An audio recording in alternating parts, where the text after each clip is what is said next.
Hi hello, ഉണ്ണികൃഷ്ണനാണ് Palakkad നിന്നും. എല്ലാവർക്കും സുഖമെന്ന് വിശ്വസിക്കുന്നു.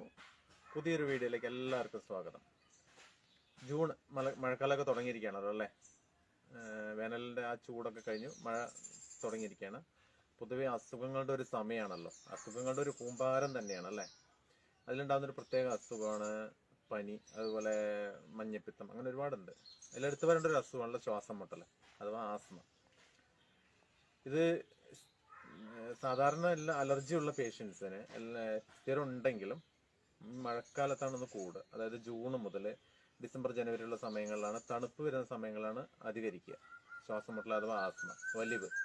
അതുപോലെ ചുമ പറഞ്ഞ് നിർത്താതെയുള്ള ചുമ, തുമ്മൽ, അതുപോലെ കഫക്കെട്ട്, അവസാനം ഇൻഹേലറൊക്കെ വലിച്ചിരിക്കേണ്ട ഒരവസ്ഥ. ആ ഒരു അവസ്ഥ നമുക്ക് മാറ്റണ്ടേ. അതായത് ശ്വാസം മുട്ടൽ പൂർണ്ണമായിട്ട് മാറ്റാവുന്ന പാരമ്പര്യമായി തയ്യാറാക്കുന്ന ഒരു ആയുർവേദ മരുന്നാണത്. നമ്മൾ വീട്ടിൽ തയ്യാറാക്കുന്ന പാരമ്പര്യ ആയുർവേദ ഒറ്റമൂലി മരുന്ന്.